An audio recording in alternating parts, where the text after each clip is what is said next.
దేవుని పరిశుద్ధ నామములో మీ అందరికీ వందనాలు చెల్లిస్తున్నాను.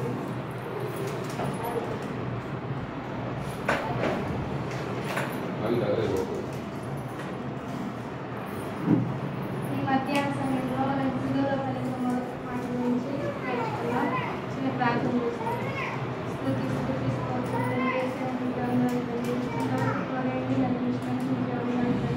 జరగబోయే కార్యక్రమం అంతటా మీరు తోడైందండి. మీరు సిలువలో పలికిన 7 మాటలు 7 గుర్తిపోతుండగా ఆ బిడ్డలకు కావాల్సిన ధైర్యాన్ని దయచేయండి. మీకు స్తోత్రండి. ఈ మాటలు వారి నోట నుంచి మీకు అమ్మాయి పాత్రగా వాడుకోమని మీ కొద్ది పాత్రను విధించమని ఆసక్తించమని ప్రార్థించండి పెడుతున్నాం తండ్రి. లూకా సువార్త 23వ అధ్యాయం 34వ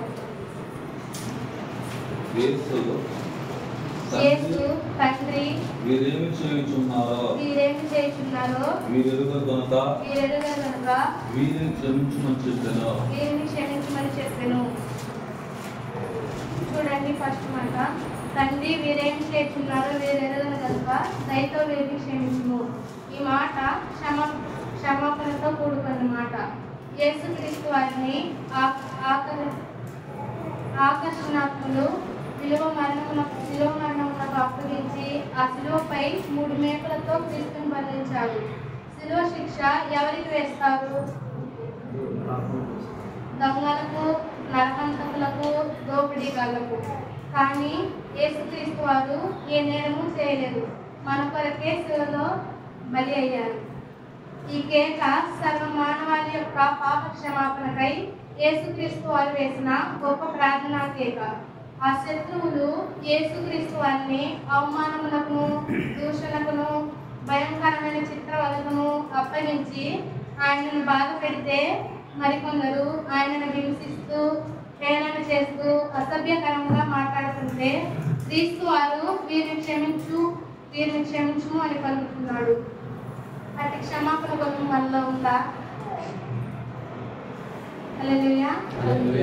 యేసుక్రీస్తు వారు ఏ మానవాళిని పాపము, శాపము, దాసత్వము, లోకము నుండి రక్షించుటకు వచ్చాడో ఆ వ్యక్తులే ఆయనను పట్టుకొని శరీరమంతా గాయపరిచి 39 కొరడా దెబ్బలు, తలలో ముళ్ళ కిరీటం, దేహంలో పంచగాయములు, వీపు నాగటి చిల్లవలే దున్నాడు. ఇంతగా ప్రభువును కష్టపెట్టినను తండ్రిని వేడుకుంటున్నారు, వీరిని క్షమించుము అని. వీరిని క్షమించుము అని ప్రార్థన చేయడం కారణం తండ్రి అప్పగించిన బాధ్యతను నెరవేర్చుటకు విశ్వాసమైన మనం మాదిరిగా జీవించలాగున, సర్వమానవాళికి ఆయన కొలిసిల తెలియబడులాగున. అతి శత్రువులను క్షమించే హృదయం, మనకు కీడు కలుగజేసిన వారిని క్షమించే మనస్సు, మనల్ని బాధ పెట్టిన వారిని క్షమించే జీవితం ఆయన పిల్లలుగా మనకు ఉన్నదా? మత్తయి సువార్త 5వ అధ్యాయం 44వ వచనం. మత్తయి సువార్త 5వ అధ్యాయం 44వ వచనం. నేను మీతో చెప్పున్నదేమనగా మీరు పరలోకమందున్న మీ తండ్రికి కుమారులై ఉండునట్లు, పిల్లలుగా ఉండునట్లు మీ శత్రువులను ప్రేమించుడి, మిమ్మల్ని హింసించు వారి కొరకు ప్రార్థన చేయుడి. మత్తయి సువార్త 5వ అధ్యాయం 44వ వచనం. పరలోకమందున్న మీ తండ్రికి పిల్లలుగా ఉండుటకు మీ శత్రువులను ప్రేమించుడి, మిమ్మల్ని హింసించు వారి కొరకు ప్రార్థన చేయుడి. మనము దేవుని పిల్లలము అని చెప్పుకుంటున్నాము, కానీ నిజముగా ఆయన పిల్లలుగా మనం ఎప్పుడు మార్చబడతామనగా ఈ క్షమా హృదయం మనలో ఉన్నప్పుడు. ఎప్పుడు మార్చబడతాం? క్షమాపణ హృదయం మనలో ఉన్నప్పుడు. మార్క్స్ సువార్త 11వ అధ్యాయం 25వ వచనం. మార్క్స్ సువార్త 11వ అధ్యాయం 25వ వచనం. మీకు ఒకరి మీద విరోధం ఏమైనా కలిగి ఉన్న ఎడల మీరు నిలువబడి ప్రార్థన చేయనప్పుడెల్లను వారిని క్షమించుడి. మార్క్స్ సువార్త 11వ అధ్యాయం 25వ వచనం. మీకు ఒకరి మీద విరోధం ఏమైనా కలిగి ఉన్న ఎడల మీరు నిలిచి ప్రార్థన చేయనప్పుడెల్లను వారిని క్షమించుడి. లూకా సువార్త 6వ అధ్యాయం 38వ వచనం. క్షమించుడి అప్పుడు మీరు క్షమింపబడుదురు. ఈయుడి అప్పుడు మీకు ఇయ్యబడును. అణచి కుదించి దిగజారునట్లు నిండు కొలతలను మనుషులు మీ ఒడిలో కొలుతురు. మీరు ఏ కొలతతో కొలుతురో ఆ కొలతనే మీకు మరలా కొలవబడనని చెప్పాను. అదే కొలత మీకు కొలవబడనని చెప్పాను. లూకా సువార్త 6వ అధ్యాయం 38వ వచనం. క్షమించుడి అప్పుడు మీరు క్షమింపబడుదురు. మీరు ఏ కొలతతో కొలుతురో అదే కొలత మీకు కొలవబడును. ఆదికాండం 50వ అధ్యాయం 17వ వచనం. ఆదికాండం 50వ అధ్యాయం 17వ వచనం. వారు యోసేపుతో ఈలాగు వర్తమానం పంపిరి. నీ తండ్రి తాను చావకమునుపు ఆజ్ఞాపించినదేమనగా మీరు యోసేపుతో మీ సహోదరులు మీకు కీడు చేసిరి కనుక దయచేసి వారి అపరాధమును వారి పాపమును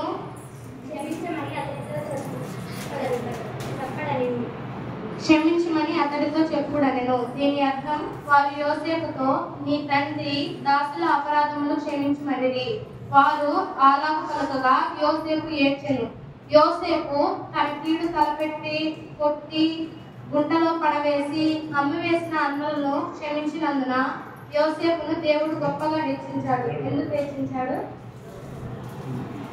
తన కీడు తలపెట్టి కొట్టి గుంటలో పడవేసిన అమ్మివేసిన తన అన్నలను క్షమించినందున యోసేపును దేవుడు గొప్పగా హెచ్చించాడు. నీవు నీ సహోదరుల అపరాధములు క్షమిస్తే దేవుడు నిన్ను అత్యధికంగా హెచ్చిస్తాడు.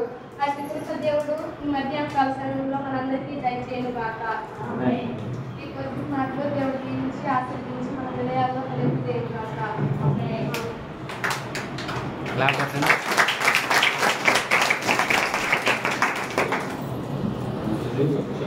దేవుడు ఇంకా తన కృపలో వాడుకొని బలమైన పాత్రగా అభిషేకించును గాక. గమనించండి, మొదటి మాట, యేసుక్రీస్తు వారు తండ్రికి ప్రార్థన చేస్తున్నాడు. ఎవరైతే తనను గాయపరిచి మరణానికి అప్పగించారో వారిని క్షమించమని తండ్రిని ప్రార్థన చేస్తున్నారు. జాగ్రత్తగా మీరు పరిశీలన చేస్తే క్షమాపణ అన్నది విలువైన ధనధాన్యముల కంటే కూడా కోరదగినది, శ్రేష్టమైనది. అందుకే అక్కడ మనం చదువుకున్నాం, క్షమించుడి అప్పుడు మీరు క్షమించబడతారు. ఇదిగో యోసేపును సొంత అన్నలే, ఒకే రక్తం పంచుకొని పుట్టిన సహోదరులే, ఒకే పేరు తెంచి ఇదిగో జన్మించిన ఆ యొక్క అన్నలే కొట్టి గాయపరిచి గోతిలో పడవేసి ఇదిగో ఆ మిథ్యానీయుల వర్తకులకు అమ్మివేశారు. కానీ ఒక దినం వచ్చిందండి, ఎవరైతే కొట్టి, ఎవరైతే గాయపరిచి, ఎవరైతే ఇదిగో యోసేపు వస్త్రాల కొరకై షీట్లు వేసుకొని గోతిలో పడవేసి ఇదిగో తండ్రి యొద్దకు వెళ్ళి నీ కుమారుని దుష్టముగా తిరిగి ఉన్నాయని చెప్పి ఉన్నారో, అదే అన్నలు యోసేపు యొద్దకు వచ్చినప్పుడు యోసేపు వారిని చూచి పశ్చాత్తాపంతో ఏడ్చుకున్నాడు. జాగ్రత్తగా గమనించండి, క్రైస్తవ్యము అన్నది క్షమాగుణముతో నిండుకోవలసిన ఇదిగో జీవితం. మొట్టమొదటి మాట, ఇదిగో వీరిని క్షమించు అని క్రీస్తు పలికాడు అంటే ఆ క్షమాపణ ఎంత విలువైనదో మనం ఆలోచించక తప్పదో.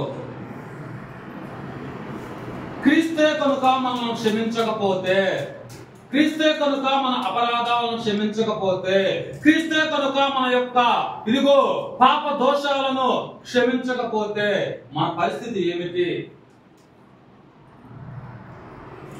ఆయన క్షమించమని ప్రార్థన చేసి మనకు చెప్తున్నాడు, మీరు కూడా మీ శత్రువులను క్షమించుడి.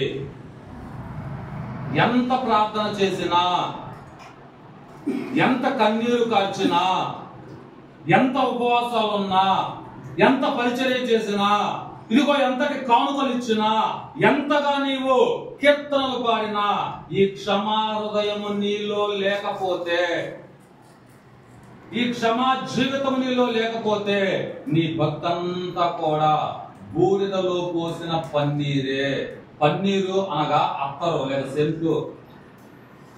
శ్రేష్టమైన సువాసన వెదజల్లే ఆ పన్నీరును తెచ్చి బూడిదలో పోస్తే ప్రయోజనం ఏంటి?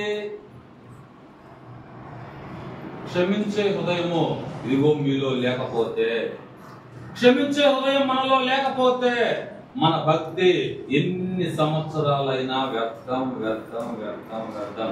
అందుకే యేసుక్రీస్తు వారు మొట్టమొదటి ప్రసంగంలోనే ఆ యొక్క మత్తయి సువార్త 5వ అధ్యాయంలో అన్నాడు, పరలోకమున్న మీ తండ్రికి మీరు పిల్లలుగా ఉండాలంటే మీ శత్రువులను మీరు క్షమించండి. ఇంతకాలం మనం క్షమించే మనస్సు మనలో లేదు. ఇక నుండి అయినా ఆ క్షమా హృదయం నాకు కావాలి అని ఈ రోజే ప్రభు యొక్క ఒక పశ్చాత్తాపపడి ప్రభువును అడిగి ఆ క్షమాపణ పొందుకొని తోటి క్రైస్తవులను కావచ్చు, తోటి స్నేహితులను కావచ్చు, తోటి రక్త సంబంధికులను కావచ్చు, తోటి విశ్వాసులను కావచ్చు, మనము క్షమించే హృదయము కలిగి నడుచుకుందుము గాక.